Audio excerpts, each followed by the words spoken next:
नमस्कार दोस्तों, welcome to Nisha classes. तो आज फिर आपके साथ आ गए हम।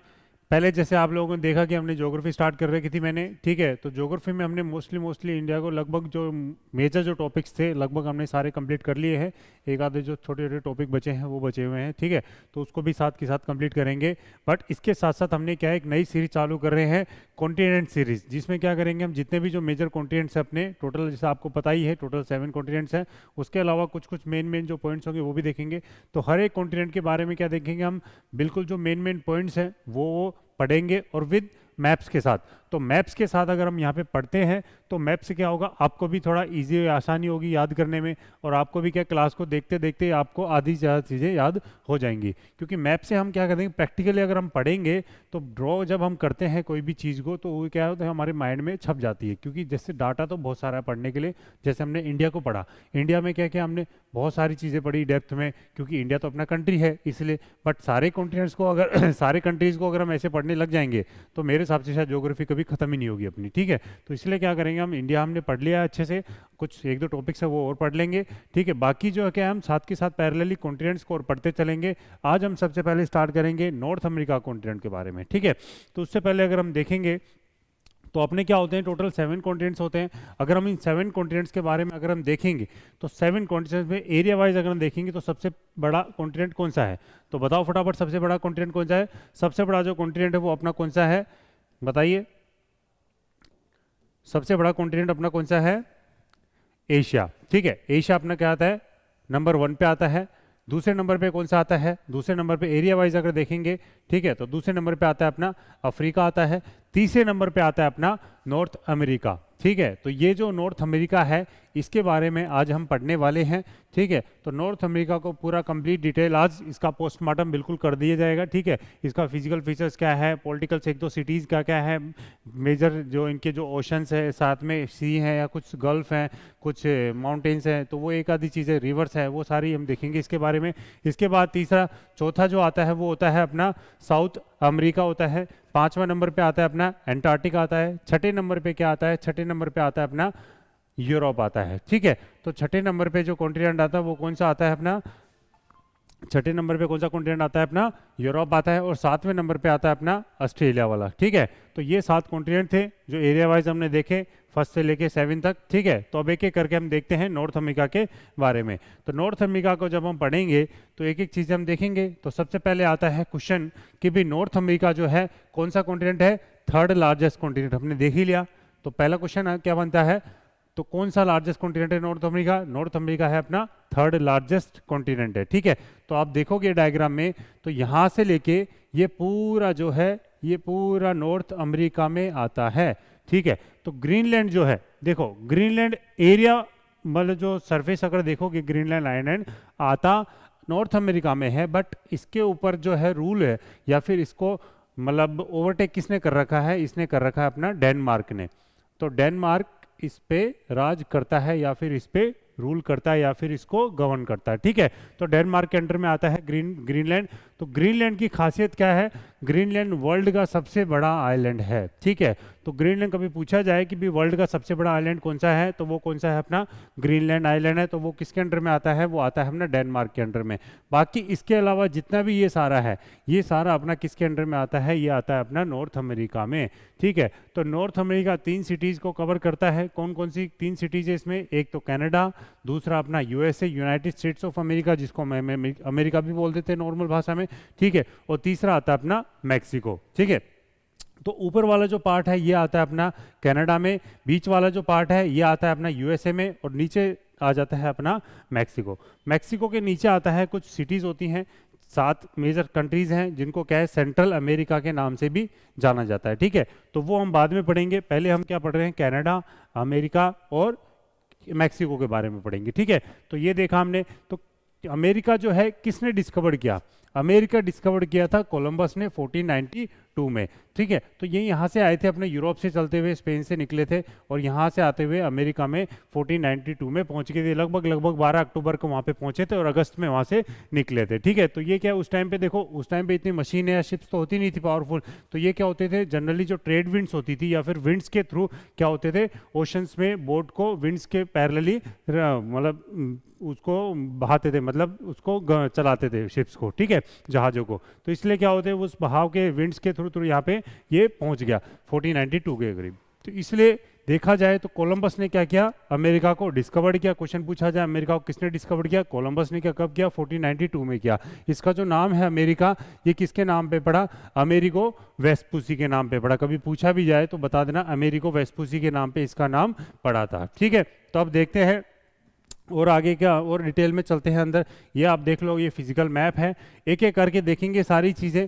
क्वेश्चन क्या क्या पूछता है, हर बार इनके लगभग फिक्स पॉइंट्स है जो कहाँ जहाँ से क्वेश्चन पूछे जाते हैं, ठीक है।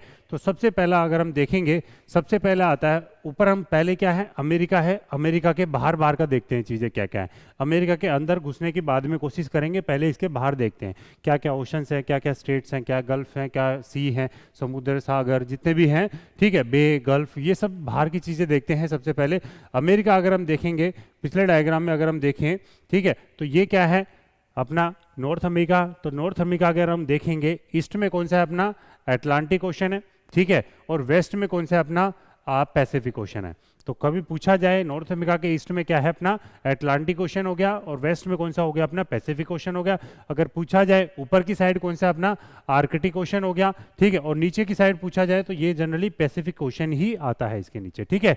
तो ये है पैसिफिक ओशन वेस्ट में हो गया और अटलांटिक ओशन ईस्ट में हो गया, और नॉर्थ में कौन सा हो गया अपना आर्कटिक ओशंस हो गया, ठीक है।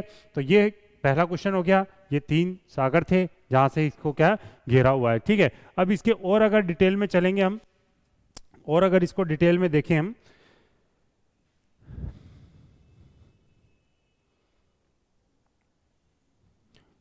होप दिख रहा होगा आप लोगों को, ठीक है। तो और अगर इसको डिटेल में देखेंगे तो ये आता है एक बियरिंग स्ट्रेट, बियरिंग सी या फिर चुक्सी सी आता है, ठीक है। बियरिंग सी और एक चुक्सी सी आता है।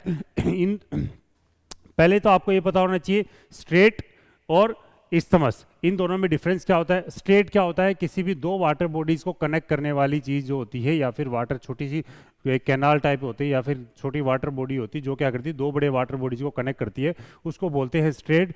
और इस्थमस वो होता है, इस्थमस क्या होता है, किसी भी 2 पीस ऑफ लैंड, मतलब 2 बड़े मतलब मान लो जमीन के टुकड़े हैं या फिर पीस ऑफ लैंड है, जिनको क्या कर रहा है एक पतली नैरो स्ट्रिप के थ्रू, कोई वो भी जमीन का ही होगा, उसके थ्रू अगर कनेक्ट किया जा रहा है तो उसको बोल दिया जाता है इस्थमस, ठीक है। तो यहाँ पे क्या है, एक बियरिंग स्ट्रेट है।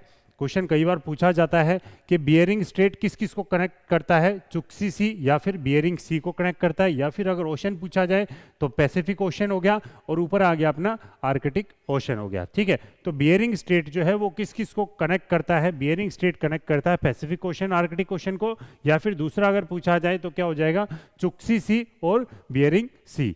होप मैं ये एक मिनट रुकना,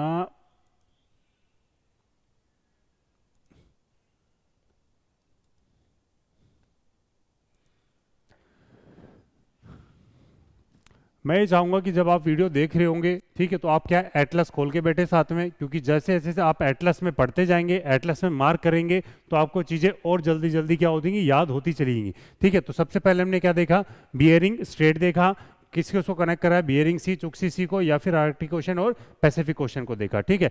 दूसरा आता है अपना बेफोर्ट फोर्स, ठीक है, बेफोर्ट फोर्स भी बोला है, बेफोर्ट सी। बेफोर्ट सी कहाँ पे है, बेफोर्ट सी कहाँ पे है, अपना कनाडा के ऊपर वाले पार्ट में है। ये किस में आता है, आर्कटिक ओशन में आता है, ठीक है। तो बेफोर्ट सी कौन से ओशन में आता है, आर्कटिक ओशन में आता है। कहाँ पे है ये, कनाडा के ऊपर वाले पार्ट में आता है, ठीक है। दूसरा आता है अपना एक ग्रीनलैंड, हमने देख ही लिया, ये ऊपर की साइड है। ये देखो छोटे छोटे यहाँ पे आइलैंड्स आते हैं, वो भी पढ़ेंगे और आके। बैफिन बे आता है, ठीक है। बैफिन बे किसके अंदर में आ गया, बैफिन बे कौन से ओशन में आ गया, अपना आर्कटिक ओशन में आ गया, ठीक है। तो ये 2-3 चीजें थी जो क्या होती है आर्कटिक ओशन में आती है। उसके बाद हम देखेंगे जैसे हडसन बे हो गया, ठीक है, तो ये और अंदर चलेंगे जब देखेंगे, ठीक है। तो नेक्स्ट पे चलते हैं अब हम,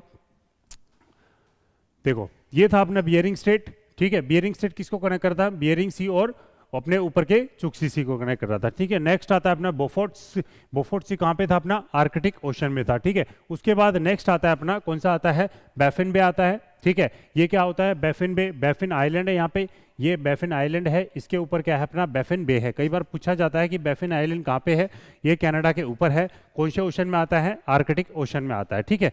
जस्ट बैफिन क्यों फेमस है, क्योंकि ये क्या है अपना 5th लार्जेस्ट आइलैंड है, ठीक है। 5th लार्जेस्ट आइलैंड कौन सा अपना, लार्जेस्ट आइलैंड अपना ग्रीनलैंड, और बैफिन बे कौन सा हो गया अपना, बैफिन आइलैंड कौन सा हो गया अपना 5th लार्जेस्ट आइलैंड, ठीक है। ऐसी दूसरा आता है अपना एल्समेरे आइलैंड। एल्समेरे आइलैंड क्यों फेमस है, क्योंकि एल्समेरे आइलैंड क्या है, 10th लार्जेस्ट आइलैंड कहा जाता है वर्ल्ड का, ठीक है। तो एल्समेरे आइलैंड क्या हो गया अपना 10th लार्जेस्ट आइलैंड है, तो इसलिए मान के चलो कि बैफिन आइलैंड के ऊपर आता है एल्समेरे आइलैंड, एल्समेरे आइलैंड के साइड में आता है अपना ग्रीनलैंड आइलैंड हो गया, ठीक है। तो ये 2-3 चीज़ थी। अब नेक्स्ट अगर इसके आगे देखोगे आप, इसके आगे अगर देखेंगे तो यहाँ पे आता है एक अपना गल्फ ऑफ बोथनिया, ठीक है। तो बहुत बार पूछा जाता है कि गल्फ ऑफ बोथनिया कहाँ पे है। गल्फ ऑफ बोथनिया कनाडा के ऊपर कौन से ओशन में आता है, आर्कटिक ओशन में आता है, ठीक है। एक आता है हडसन स्ट्रेट और एक आता है लैब्राडोर सी, ठीक है। तो बस ये याद रखना कि आर्कटिक ओशन में कौन कौन से पार्ट आते हैं, एक बोफोर्ट सी आ गया, उसके बाद कौन सा हो गया अपना, दूसरा आ गया अपना बैफिन बे आ गया, दूसरा कौन सा हो गया अपना गल्फ ऑफ बोथनिया हो गया, और एक आता है अपना डेविस स्ट्रेट। तो ये 3-4 थे जो क्या होते हैं, आर्कटिक ओशन के पार्ट है, ठीक है, आर्कटिक ओशन के पार्ट है। तो कई बार पूछा जाता है कि भी कौन कौन से किस किस ओशन के पार्ट्स हैं, ठीक है। तो अब इसके और अंदर घुसने की अगर हम कोशिश करेंगे तो एक मैंने क्या किया, आप लोगों के लिए एक स्केच बना दिया मैप के थ्रू, ठीक है। तो इससे और जल्दी चीज़ याद होंगी, क्योंकि वहाँ पे क्या होगी, इसमें हम लिमिटेड पढ़ेंगे जो जो चीज़ पढ़ने की होती है, क्योंकि मैप पे तो एटलस में देखोगे तो बहुत सारी चीज़ होती है। तो सिर्फ जो जो ये पढ़ाऊंगा मोस्टली क्वेश्चंस यहाँ से आपके कवर हो जाएंगे। तो ये आप क्या करना है, एटलस पे मार्क कर लेना, ठीक है। तो ये अगर आप एटलस पे मार्क कर लोगे तो मेरे हिसाब से क्वेश्चंस नॉर्थ अमेरिका में से तो आपका नहीं बचेगा कोई क्वेश्चन, ठीक है। तो सबसे पहले हमने देखा ऊपर बियरिंग स्ट्रेट देखा, उसके बाद क्या देखा, बोफोर्ट सी देखा, ठीक है। उसके बाद देखा हमने क्वीन एलिजाबेथ आइलैंड है, इसके ऊपर छोटा सा है। उसके बाद आता है अपना एल्समेर आइलैंड, फिर उसके बाद बैफिन आइलैंड, बैफिन आइलैंड के ऊपर कौन सा था अपना, बैफिन बे था, ठीक है। उसके बाद नीचे आता है ये हडसन बे है, ठीक है। हडसन बे आता है, हडसन बे क्या है, कनाडा के बिल्कुल अंदर घुसा हुआ है हडसन बे से बिल्कुल एक नीचे है अपना जेम्स बे, ठीक है। तो जेम्स बे क्या है, हडसन बे का एक छोटा सा पार्ट है, इसलिए ये पूछा जाता है कि भाई जेम्स बे कहाँ पे है, जेम्स बे कहाँ पे अपना हडसन बे के एक नीचे छोटे वाले पार्ट में हडसन बे हो गया, ठीक है। तो ये क्या है, अभी हम बाहर पढ़ रहे हैं, अमेरिका के अंदर अभी नहीं घुसे हैं, ठीक है। तो दूसरा आता है, नेक्स्ट आता है लैब्राडोर सी। तो बहुत बार क्वेश्चन पूछा जाता था इन सी के बारे में, कई बार क्वेश्चन पूछ लेता है कि भाई कहाँ कहाँ पे कौन कौन सा सी है, ठीक है। सबसे पहले हमने देखा बोफोर्ट सी, ठीक है। उसके बाद कौन सा हो गया अपना लैब्राडोर सी। लैब्राडोर सी कहाँ पे है, कनाडा के ईस्ट वाले पार्ट में, नॉर्थ ईस्ट डायरेक्शन में बोल सकते हो। किसका पार्ट अपना, अटलांटिक ओशन का पार्ट है, ठीक है। उसके बाद अगर दूसरा सी अगर देखोगे तो कौन सा है अपना सैरागोसो सी हो गया, ठीक है। तो सैरागोसो सी कहाँ पे है अपना, ये भी अपना नॉर्थ अटलांटिक का पार्ट हो गया। उसके बाद ये बिल्कुल साइड में है, गल्फ ऑफ मैक्सिको यहाँ पे आ जाता है। नेक्स्ट आता है नीचे कैरेबियन सी हो गया। उसके बाद अगर हम देखेंगे तो यहाँ पे अगर देखोगे आप लोग तो यहाँ पे कौन सा आता है अपना गल्फ ऑफ कैलिफोर्निया आता है, ठीक है। तो यहाँ पे आता है कौन सा आता है अपना कैलिफोर्निया आता है, गल्फ ऑफ कैलिफोर्निया आता है। कौन से देखा हमने, बोफोर्ट सी देखा, लैब्राडोर सी देखा, ठीक है। यहाँ पे आपने देखा, यहाँ पे बियरिंग स्टेट किसको ज्वाइन कर रहा था, बियरिंग सी और चुक्सी सी को ज्वाइन कर रहा था, ठीक है। उसके बाद सैरागोसो सी देखा, नीचे अपना देखा कैरेबियन सी देखा, ठीक है। नेक्स्ट नीचे आ गया अपना गल्फ ऑफ मैक्सिको हो गया। गल्फ ऑफ मैक्सिको की साइड में अगर हम देखेंगे तो गल्फ ऑफ कैलिफोर्निया आ गया, ठीक है। तो ये सारे क्या थे अपने गल्फ सी स्ट्रेट जितने भी थे बाहर की चीज़ें ये सारी थी। उसके बाद नीचे आता है सबसे नीचे इस्थमस ऑफ पैनामा, ठीक है। इस्थमस ऑफ पैनामा मतलब क्या है, पैनामा एक जगह का नाम है, वहाँ पे क्या है वो इस्थमस का काम कर रहा है। इस्थमस का मतलब क्या होता है, नॉर्थ अमेरिका को साउथ अमेरिका से ज्वाइन कर रहा है। मतलब इस्थमस मतलब क्या होता है, एक नैरो स्ट्रिप ऑफ लैंड, मतलब एक जमीन की टुकड़ा, एक जमीन की पट्टी जो क्या कर रही है, किसी भी दो बड़े जमीन के टुकड़ों को क्या करती है, जमीन के मास लैंड मास को क्या कर रही है, आपस में कनेक्ट कर रही है, उसको क्या बोल दिया जाता है, इस्थमस। और स्ट्रेट क्या बोलते हैं, किसी भी दो बड़ी वाटर बॉडीज को अगर कोई एक नॉर्मल से कैनाल या फिर छोटा सा सी अगर कनेक्ट कर रहा है तो वो बोल दिया जाता है, उसको स्ट्रेट बोल दिया जाता है। तो ये हो गया बियरिंग स्ट्रेट और ये हो गया अपना इस्थमस ऑफ पैनामा हो गया, ठीक है। देख लिया हम यहाँ तक। ये ऊपर वाला कनाडा है, बीच में आता है अपना यूएसए, नेक्स्ट नीचे लास्ट में सबसे नीचे आता है अपना मैक्सिको। ऊपर देखोगे आप कोने में यहाँ पे एक अलास्का आता है, ठीक है। अलास्का किसके अंडर में आता है? अलास्का यूएसए के अंडर में आता है, ठीक है। तो ये अभी हमने बाहर की कहानी देख ली यूएसए की, यूएसए नहीं नॉर्थ अमेरिका की। अब हम अंदर घुसने की कोशिश करते हैं, ठीक है। कुछ नहीं है, साथ के साथ जो बोलता जा रहा हूँ वो एटलस में मार्क करते चलो, ठीक है। एटलस में देखते चलो कहाँ पे है, कौन कौन सी चीज़ें हैं, तो इजीली आपको नॉर्थ अमेरिका साथ के साथ याद होता भी चलेगा, ठीक है। ऐसा नहीं कि भाई सिर्फ सुन लिया और काम चल गया, ऐसा नहीं होगा। एटलस में मार्क करते चलो या फिर पेज पे सिर्फ ये एक डायग्राम बना लो, आपका नॉर्थ अमेरिका कंप्लीट हो जाएगा, ठीक है। नेक्स्ट अब हम अंदर घुसने की कोशिश करते हैं। सबसे पहले हम क्या देखेंगे? सबसे पहले हम देखेंगे माउंटेन रेंजेस, ठीक है, या पहाड़ पर्वत जितने भी होंगे नॉर्थ अमेरिका या फिर पूरे जो यूएसए कनाडा मैक्सिको में है, ठीक है, तो उनके बारे में देखते हैं। सबसे पहले आता है अपना रॉकीज माउंटेन। अगर हम ऊपर से देखेंगे तो सबसे पहले आएगा अपना अलास्का रेंज, ठीक है। तो ऊपर सबसे पहले कौन सा आएगा अपना? ये हो गया अपना अलास्का रेंज हो गया, ठीक है। अलास्का रेंज अलास्का में है, जिसमें क्या है अपना नॉर्थ अमेरिका की हाईएस्ट पीक लाई करती है, ठीक है। अलास्का रेंज की क्यों खासियत है? क्योंकि अलास्का रेंज में क्या होती है, नॉर्थ अमेरिका की हाईएस्ट पीक लाई करती क्या है अपना माउंट मैकिनली। कितनी हाइट है? 6195 मीटर इसकी हाइट है, ठीक है। कितनी हाइट है इसकी? 6195 मीटर इसकी हाइट है। तो माउंट मैकिनली कहाँ पे लाई करती है? अलास्का रेंज में लाई करती है, ठीक है। तो पहला चीज होगी अलास्का रेंज कहाँ पे है? अलास्का में है। अलास्का रेंज पे नॉर्थ अमेरिका की हाईएस्ट पीक लाई करती है, कौन सी है? माउंट मैकिनले हो गया, ठीक है। अब इसके बाद देखेंगे अलास्का रेंज के जस्ट ऊपर आप देखोगे तो क्या है अपना ब्रुक्स रेंज है, ठीक है। अलास्का रेंज के जस्ट ऊपर देखोगे तो क्या है अपना ब्रुक्स रेंज है। ब्रुक्स रेंज क्या कर रही है? यहाँ पे बोफोर्ट सी को लगभग एक तरह से रोक रही है, ठीक है। तो मतलब ब्रुक्स रेंज ये होगी अलास्का रेंज, ब्रुक्स रेंज। अब नीचे और नीचे चलेंगे तो तीसरी आती है अपनी रॉकीज माउंटेन रेंज, ठीक है। रॉकीज की माउंटेन रेंज की खासियत क्या है? रॉकीज माउंटेन रेंज की खासियत क्या है? रॉकीज माउंटेन रेंज की ये खासियत है क्योंकि नॉर्थ अमेरिका की सबसे लंबी रेंज मानी जाती है रॉकीज माउंटेन रेंज, और वर्ल्ड की दूसरे नंबर की सबसे लंबी रेंज मानी जाती है रॉकीज माउंटेन रेंज। लिख लेना, पढ़ लेना, याद सुन लेना, ठीक है। रॉकीज माउंटेन रेंज की क्या खासियत है? वर्ल्ड की दूसरे नंबर की रेंज होगी, सबसे लॉन्गेस्ट रेंज होगी, और नंबर 1 पे कौन सी आती है? नंबर 1 पे आती है अपनी एंडीज, जो कहाँ पे अपनी साउथ अमेरिका में, जो नेक्स्ट में हम साउथ अमेरिका पढ़ेंगे तब देखेंगे। एंडीज माउंटेन रेंज कहाँ पे? अपनी साउथ अमेरिका, जो क्या होती है वर्ल्ड की लॉन्गेस्ट माउंटेन रेंज कहलाई जाती है, ठीक है। तो सेकंड नंबर पे कौन सी होगी? अपनी रॉकीज। और अगर पूछी जाए नॉर्थ अमेरिका के लॉन्गेस्ट रेंज कौन सी है? अपनी रॉकीज माउंटेन रेंज हो गया, ठीक है। तो रॉकीज माउंटेन रेंज ये होगी, ये देखा जाए ये यहाँ से यहाँ तक चल रही है, कनाडा और यूएसए को पूरा कवर कर रही है, वेस्टर्न साइड में है, अमेरिका के नॉर्थ अमेरिका के वेस्ट की बात चल रही है, तो ये होगी नॉर्थ रॉकीज माउंटेन रेंज। उसके बाद अगर हम देखेंगे ये आती है अपनी कोस्टल रेंज आती है। कोस्टल रेंज ये दोनों क्या है? आपस में पैरेलल है। रॉकी रेंज के साथ में कोस्टल रेंज, और उसके साथ आती है अपनी सियरा नवाडा आती है, ठीक है, सियरा नवाडा। तो ये चीज आप देखते चलो। तो ये क्या है? इन तीनों रेंजेस को क्या बोला जाता है? वेस्टर्न कॉर्डिलेरास बोला जाता है। इन तीनों रेंजेस को क्या बोला जाता है? इन तीनों रेंजेस को वेस्टर्न कॉर्डिलेरास बोला जाता है। Western Cordilleras of the North America, ठीक है। Western Cordilleras of the North America बोला जाता है किसको? Rockies mountain range, coastal range और सियरा नवाडा। कई बार क्वेश्चन पूछ लेगा आपसे, क्या पता पूछ भी सकता है, which one of the following is not a part of the western Cordilleras of the North America. ये तीनों ऑप्शन में होंगे, कोई भी एक ऑप्शन में दे देगा, जैसे अलास्का रेंज पूछ लेगा या फिर ब्रुक्स रेंज बोल देगा, ठीक है। तो ये तीनों रेंज क्या है? अपनी वेस्टर्न कॉर्डिलेरास ऑफ अमेरिका कहलाती हैं, ठीक है। तो ये हो गया। उसके बाद अगर हम देखेंगे तो ये बाकी वेस्ट में थी सारी। उसके बाद अगर ईस्ट में देखेंगे, ईस्ट में किकलोता माउंटेन रेंज है कौन सी? अपनी एपलेशियन माउंटेन रेंज, ठीक है। तो ईस्ट में कौन सी? अपनी एपलेशियन माउंटेन रेंज है। तो एपलेशियन माउंटेन रेंज की क्या खासियत है? क्योंकि यहाँ पे क्या है? एक बिल्कुल सूखा वाला रीजन है, गर्मी ज़्यादा है। अलास्कियन में क्या है? एक तरह से लगभग ठंडा है, तो मतलब यहाँ पे बर्फबारी ज़्यादा होती है, ठीक है। तो मतलब एक तरह से बोल दो भी ये ठंडे माउंटेन से, मतलब यहाँ पे बर्फबारी और मतलब टेम्परेचर यहाँ पे कम रहता है, यहाँ पे टेम्परेचर ज़्यादा रहता है, ठीक है।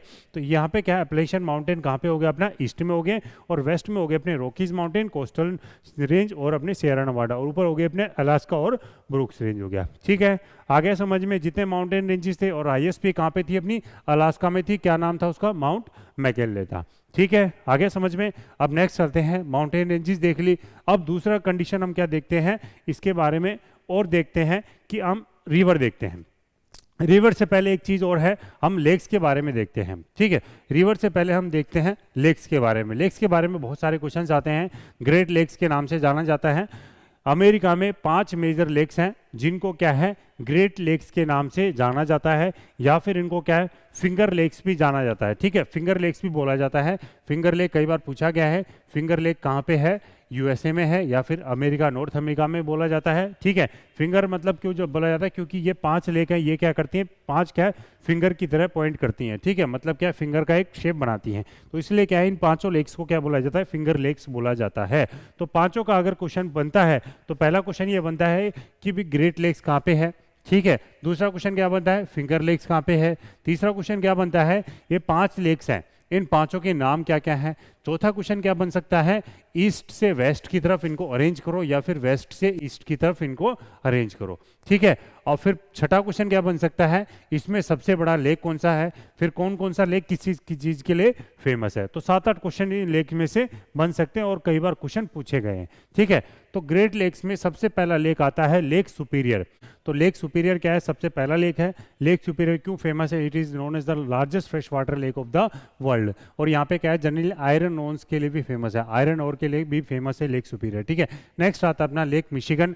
दूसरा आता है अपना, ये देखो ऑर्डर वाइज मैंने लिख भी रखे हैं, lake Superior, lake Michigan, lake Huron, next आता है लेक एरी, और लास्ट में आता है अपना लेक ओंटेरियो, ठीक है। तो इनको क्या है, फिंगर लेक क्यों बोला जाता है, क्योंकि ये जो 5 लेक है ये जनरली क्या है, उंगलियों के जैसा इनको क्या है, एक मैप सा या फिर एक ड्रॉ सा, एक शेप सा बना रखा है, इसलिए इनको फिंगर लेक भी कहा जाता है। इसलिए क्वेश्चन पूछा जाता है फिंगर लेक कहाँ पे लाई करता है, कहाँ पे लाई करता है, अपना नॉर्थ अमेरिका में लाई करता है, या फिर ग्रेट लेक्स को ही फिंगर लेक बोला जाता है। तो ये 5 लेक आपको ऑर्डर वाइज याद होनी चाहिए, ठीक है। तो कौन से लेक हो गए अपना, मिशिगन, दूसरा सुपीरियर, मिशिगन, तीसरे पे कौन सा आता है अपना बताओ, हुरोन, चौथे पे एरी, और लास्ट में आ गया अपना ओंटेरियो। ओंटेरियो की क्यों, ओंटेरियो से क्या है, एक नदी निकलती है, कौन सी, अपनी सेंट लॉरेंस नदी, जो क्या करती है, गल्फ ऑफ सेंट लॉरेंस में जाके गिरती है, ठीक है।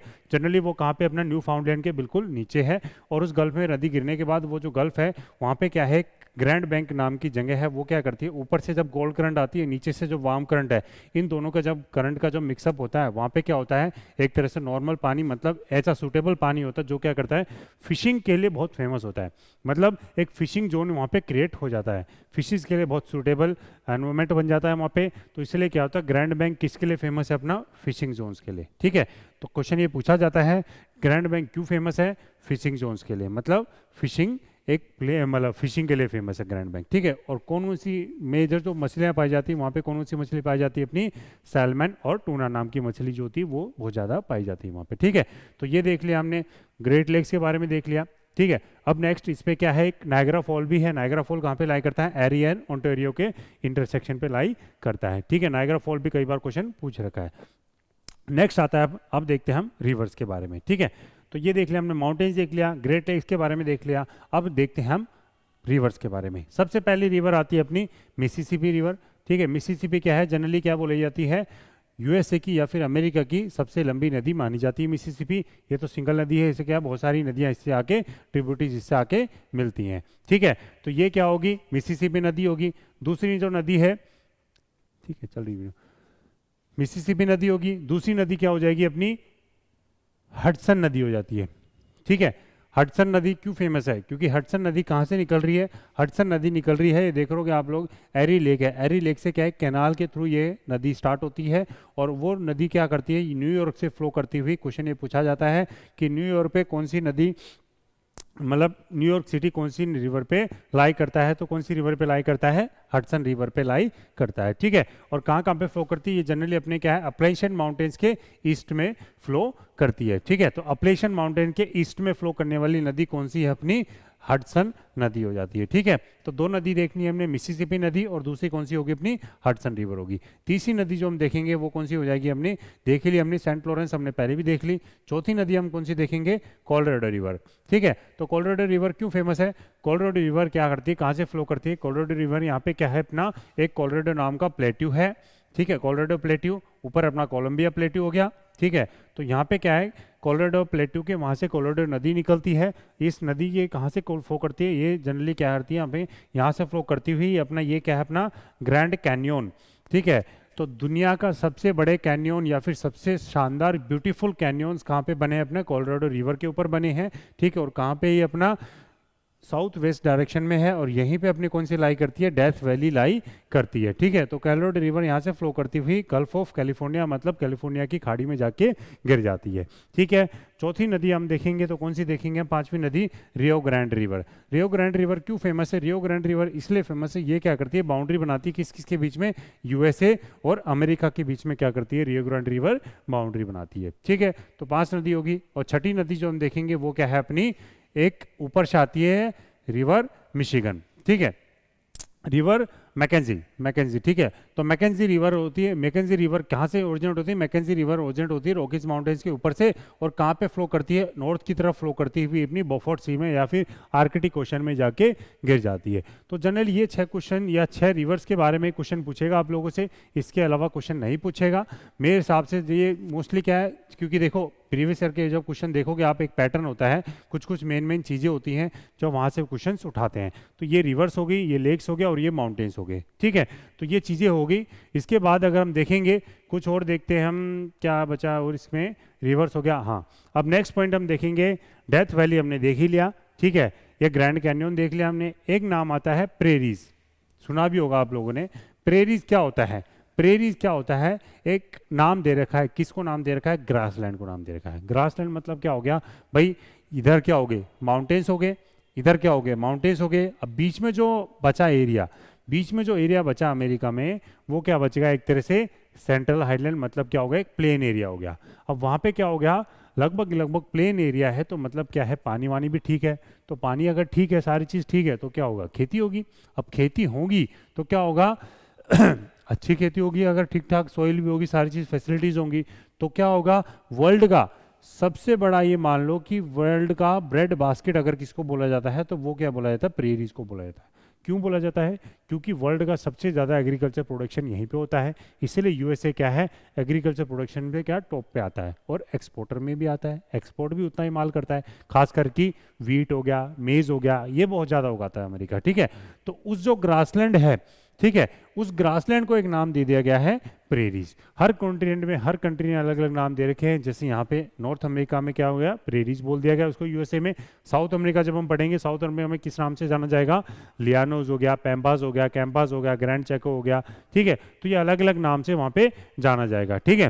तो ये चीज़ क्या होगी? नॉर्थ अमेरिका में भी हमें याद रखना है प्रेरीज। प्रेरीज कई बार क्वेश्चन पूछा गया है, प्रेरीज क्यों फेमस है, या फिर प्रेरीज क्या है, या फिर नॉर्थ अमेरिका के ग्रासलैंड्स को क्या बोला जाता है? प्रेरीज बोला जाता है, ठीक है। अगर हम सिटीज़ के बारे में बात करेंगे, तो वेस्ट में कौन सी सिटीज़ मेन जो है वो है अपनी सैन फ्रांसिस्को। सैन फ्रांसिस्को क्या बोला जाता है? सैन फ्रांसिस्को को आईटी कैपिटल या फिर IT city of the America या फिर यूएसए बोला जाता है, ठीक है। जैसे इंडिया में क्या है? बेंगलुरु को बोला जाता है आईटी कैपिटल, ऐसे ही अपना सैन फ्रांसिस्को को क्या बोला जाता है? आईटी हब या फिर IT capital of north America या फिर अपना यूएसए बोला जाता है, ठीक है। ऐसे अपना आ जाता है लॉस एंजलिस, और लास्ट में आ जाता है अपना सैन डिएगो। सैन डिएगो क्यों फेमस है? सैन डिएगो इसलिए फेमस है क्योंकि देखो, अगर आप यहाँ से आओगे, तो यहाँ से आओगे, जैसे ही अगर यहाँ पे मैक्सिको जब क्रॉस करोगे, तो पहला जो पोर्ट पड़ेगा जहाँ पे शिप्स रुकेंगी, या फिर पहला कोस्टल एरिया जो पड़ेगा, वो सिटी पड़ेगी, कौन सी पड़ेगी? अपनी सैन डिएगो। अगर आप मैप में देखोगे, देखो मैप में अगर आपको मैं समझाऊं, तो अगर किसी को भी आना है, ठीक है, अगर ईस्टर्न कोस्ट पे वेस्टर्न कोस्ट की तरफ आना है किसी को भी, तो वो क्या करेगा? देखो इधर से घूम के आएगा। बट इधर से इतना घूमने में उसको ये तो देखो कितना फ्यूल देना पड़ेगा, कितना टाइम लगेगा, क्योंकि ये तो क्या बहुत ज़्यादा कई हज़ार किलोमीटर है। इतना किलोमीटर कवर करने के लिए उसका बहुत ज़्यादा वेस्टेज होगा, फ्यूल का, पैसे का, मनी का, सब कुछ का होगा, टाइम का। तो क्या होगा? माल महंगा होगा। अब ये क्या हुआ यहाँ पे? ये क्या है? यहाँ पे था अपना इस्थमस ऑफ कैनाल या पनामा। अब यहाँ पे क्या किया? उस इस्थमस को काट के क्या बना दिया गया? एक कैनाल बना दिया गया, जिसको क्या नाम दे दिया गया? पनामा कैनाल नाम दे दिया गया। उस पनामा कैनाल के थ्रू क्या गया? इन शिप्स को जो आ रही थी यहाँ से, ये क्या करेंगे? अब यहाँ से आगे, यहाँ से क्रॉस करके यहाँ पे पहुँच जाएंगे, ठीक है। तो उससे ये देखो कितना फायदा हुआ। इतना जो डिस्टेंस था ये बच गया, लगभग ये डिस्टेंस था अपना 23,200 किलोमीटर का डिस्टेंस जो हो गया, वो क्या हो गया? कम हो गया, ठीक है। तो बहुत ज़्यादा मायने रखता है 23,000 किलोमीटर लगभग। तो सिर्फ एक कैनाल की वजह से क्या हो गया? इतना डिस्टेंस कम हो गया।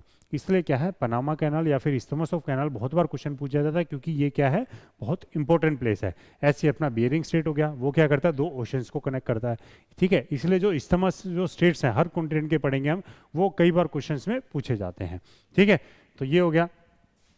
उसके बाद अगर हम देखेंगे सिटीज़ में, सैन डिएगो ये हो गया वेस्ट की। अब ईस्ट में देख ही लिया था हमने, वाशिंगटन डीसी नीचे हो गया, ऊपर हो गया अपना न्यूयॉर्क। न्यूयॉर्क किस पे लाई करता है अपना, हडसन नदी पे हो गया। और ओटावा किसकी कैपिटल होगी अपनी, कनाडा की कैपिटल होगी, ठीक है। हडसन बे था, हडसन बे के नीचे हो गया अपना जेम्स बे हो गया, ठीक है। तो एक बार फटाफट रिवाइज कर लेते हैं। बोफोर्ट सी हो गया, बोफोर्ट सी के बाद लैब्राडोर सी, लैब्राडोर सी के बाद अपना सैरागोसो सी, सैरागोसो सी के बाद कैरिबियन सी, ठीक है। तो ये आ गया अपने नीचे पनामा हो या इस्थमस ऑफ पनामा हो गया, लास्ट में आ गया अपना गल्फ ऑफ कैलिफोर्निया आ गया, ठीक है। तो ये फटाफट ऐसी क्या करोगे, कोई भी जिससे कोई भी चीज़ आप पढ़ रहे हो या खुद भी पढ़ रहे हो, कोई भी कॉन्टिनेंट या कोई भी कंट्री या कुछ भी पढ़ रहे हो आप, खास करके ज्योग्राफी में, जितना हो सके मैप से पढ़ो, एटलस से पढ़ो, ऐसे मैप बना के पढ़ो, आपको चीज़ें देखो फटाफट याद होंगी।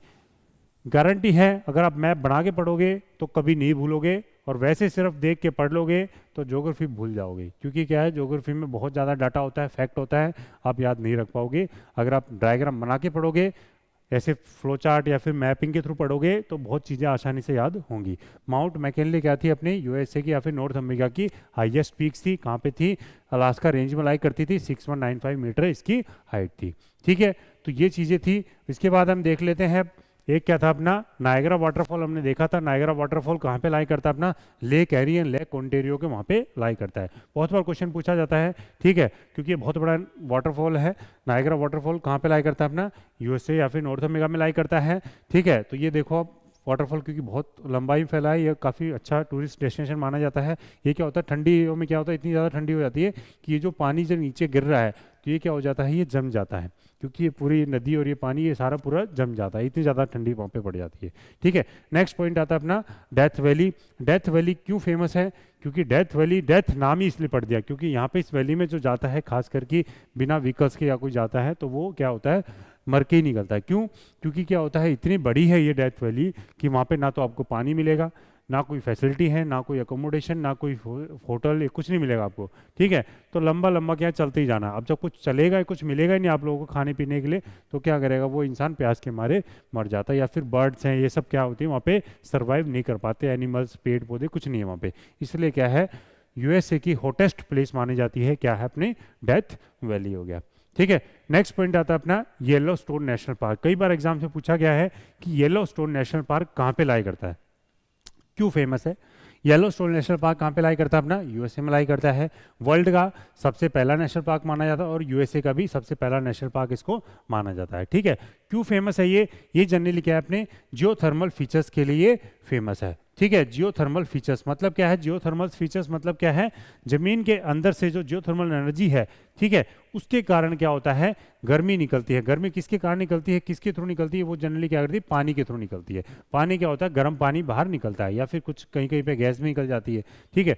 तो उसको वो निकलता है, जैसे ये देखो ये लेक है, कौन सा है ये, ओल्ड फेथफुल लेक हो गया, या फिर गीजर बोल देते हैं, ओल्ड फेथफुल गीजर हो गया। ये बहुत फेमस है, कई बार क्वेश्चन पूछा गया है। ओल्ड फेथफुल गीजर कहाँ पे लाई करता है, येलोस्टोन नेशनल पार्क में लाई करता है।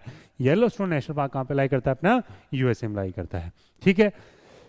येलोस्टोन इसलिए बोल रहा है क्योंकि ये क्या पीला पीला सा पड़ गया, इसलिए ओल्ड फेथफुल या फिर येलोस्टोन नेशनल पार्क इसको बोल दिया जाता है, ठीक है। तो ये हो गया क्वेश्चन, कई बार क्वेश्चन पूछा गया है येलोस्टोन नेशनल पार्क कहाँ पे है और क्यों फेमस है। जियोथर्मल एनर्जी के लिए फेमस है या फिर जियोथर्मल गीजर्स के लिए फेमस है। ओल्ड फेथफुल गीजर है। इंडिया में जियोथर्मल या फिर गीजर्स कहाँ पे पाए जाते हैं, ज़्यादातर अपने लद्दाख में पाए जाएंगे, ठीक है, लद्दाख में पाया जाता है। और लद्दाख में शायद सरकार ने क्या किया, आपने अभी प्रोजेक्ट भी चालू कर दिया, वहाँ पे जो जियोथर्मल एनर्जी जो निकल रही है गीजर के थ्रू, उसको क्या करना है, अपने कंजर्व करना है, और उसके थ्रू क्या कर सकते हैं हम, उस एनर्जी को क्या है यूज़ कर सकते हैं, इलेक्ट्रिसिटी बनाने में या फिर कोई और चीज़ में यूज़ कर सकते हैं, ठीक है। तो मेरे हिसाब से ये सब चीज़ें थी, हमने अमेरिका में पढ़ लिया। ये से फ्लो चार्ट से पढ़ोगे तो अमेरिका क्या है, एशिया भी इजीली याद हो जाएगा, एशिया तो बहुत बड़ा है। तो काफ़ी मेरे हिसाब से ज्योग्राफी आपको नहीं भूली जाएगी अगर ऐसे फ्लो चार्ट या मैप से पढ़ोगे बना के, ठीक है। और साथ में क्या करो, कोई भी वीडियो देखो ज्योग्राफी की, किसी की भी देखो, एटलस जरूर लेके बैठो। एटलस से क्या होगा, चीज़ें बहुत इजीली समझ में आएंगी आप लोगों को, ठीक है। तो तो ये कुछ पॉइंट्स से हमने जो मेन देख लिए हैं, क्वेश्चंस लगभग यहाँ से फंस जाएंगे आप लोगों के, ठीक है, कॉन्टिनेंट्स के। तो कॉन्टिनेंट के क्लास जो सीरीज है आप लोग कैसी लगी प्लीज़ कमेंट बॉक्स में जरूर रिप्लाई करके बताना, और वीडियो अच्छी लगी हो तो प्लीज़ लाइक जरूर करना, ठीक है। तो नेक्स्ट क्लास में हम साउथ अमेरिका को लेंगे, ठीक है। तो साउथ अमेरिका का बिल्कुल पोस्टमार्टम करते हैं जैसे कि हमने नॉर्थ अमेरिका का आज पोस्टमार्टम कर दिया है। होप आप लोगों को समझ में आ गया होगा और साथ के साथ कुछ कुछ याद हो भी गया होगा, ठीक है। तो तब तक के लिए मिलते हैं नेक्स्ट क्लास में, तब तक के लिए टाटा बाय बाय, ठीक है। तो बाय।